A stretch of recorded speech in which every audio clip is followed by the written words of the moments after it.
So the government has banned all that, and a 30-day amnesty period is provided for citizens to turn these firearms over to the local authorities. At the end of this amnesty period, several citizen groups form who refuse to turn their firearms over.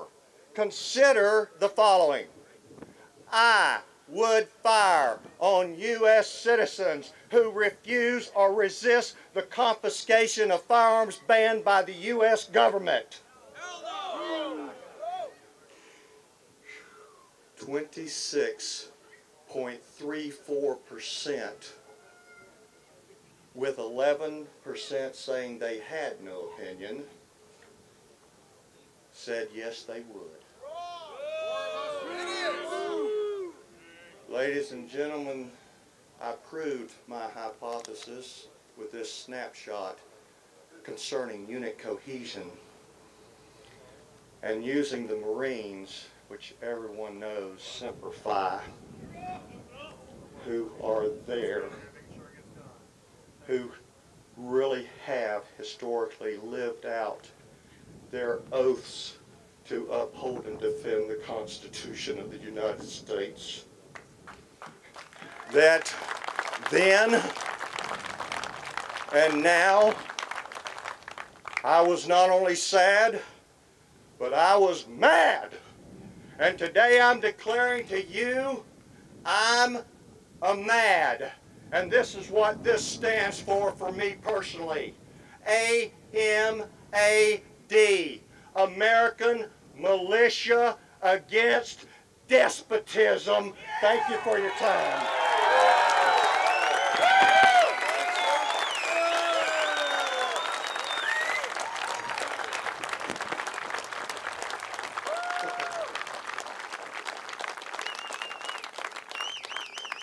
And his study, his survey, is evidence of why we need Oath Keepers and why we need this organization to spread the word and make sure that when he goes back and does another survey, he finds out that 100% of them say hell no.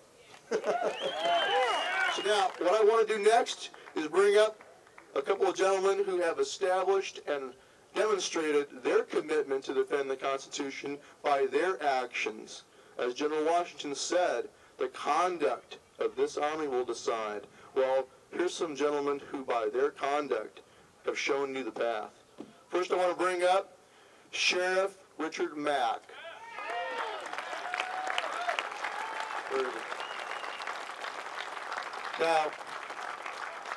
Now, those of you who don't know, Sheriff Mack is a gentleman who for many years has stood up. In fact, he went to the U.S. Supreme Court and won a case. He'll tell you about that. He stood up on multiple occasions against multiple enemies of our republic. Here he is. Thanks, sir.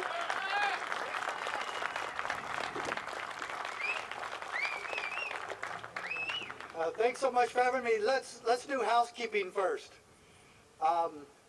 Everybody over here, come and join the crowd. Let's get together. Let's show ABC, NBC, CBS that we're together. Come over here as much as we can. There's lots of room. If you can over here, there's lots of room to sit down over here. I need to see your strength and feel your strength, to see your eyes and feel the spirit of freedom that's at this place. I want to thank Oath Keepers.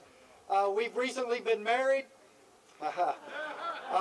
When I was sheriff in Arizona, I kept my oath.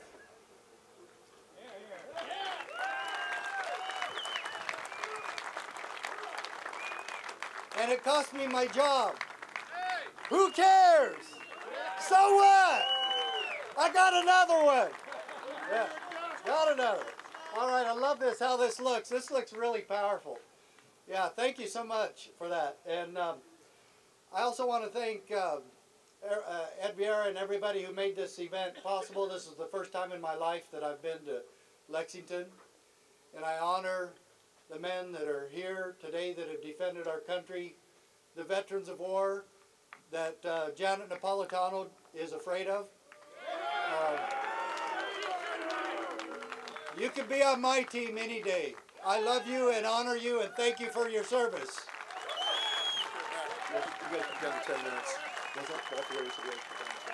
Okay.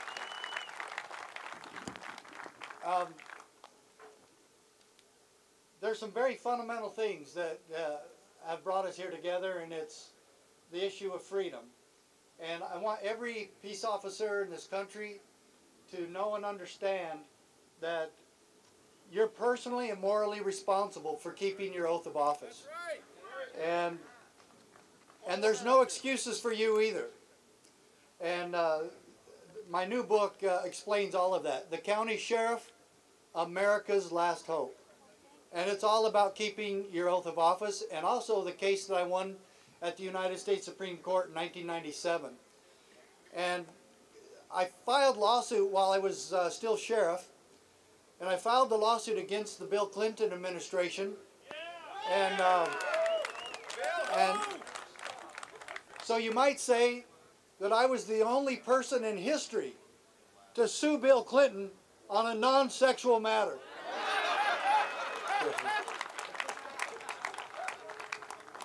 But there is something very fundamental that every peace officer in this country needs to remember. Every member of the military needs to remember that we are part of government.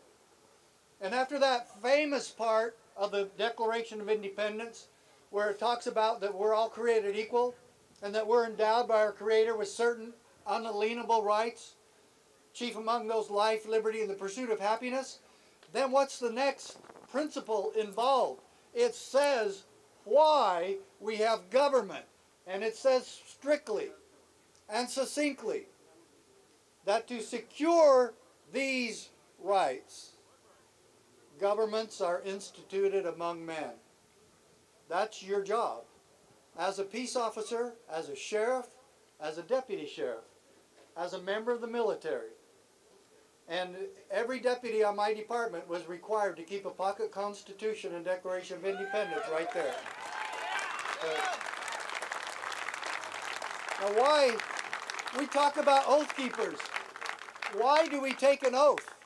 Where is it that we're required to take an oath? Why do we take the oath?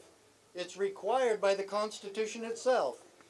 Article 6 of the U.S. Constitution states clearly, the senators and representatives before mentioned and the members of the several state legislatures and all executive and judicial officers.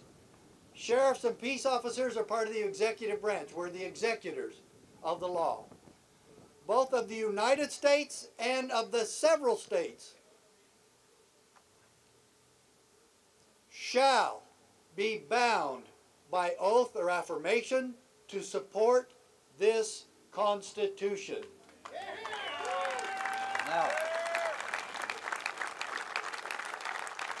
so not only are we required to take an oath to the Constitution, we're required to follow the Constitution without abdicating any of that to anyone else. My moral judgment was my own. I work by, for, and of the people to do just that. I have promised them that I will protect and defend their constitutional rights. Okay? Now, in this amazing book, page 1, now anybody can read this. It's really short, so you can read it. Any cop can read it while he eats a donut. That's fine. But Thomas Jefferson on page 1, very first page. When all government shall be drawn to Washington as the center of all power, it will render powerless the checks provided and would become as venal and oppressive as the government from which we separated, the one that started here. So we have King George III all over again. Who can we depend on today to protect us from venal and oppressive government? How about the people who have promised to do that? Your sheriff, your chief of police, your rookie cop. And might this, if you stand for the Constitution and keep your word, might it threaten your job? Who cares? Keep your word. Yeah. Now, I want you to know something that came right from the United States Supreme Court. This was my decision. This is quoted in this decision. I resurrected this. This booklet is irrefutable, undisputable evidence that the sheriff not only has the responsibility and duty, but he's already given his word that he will protect you from tyranny.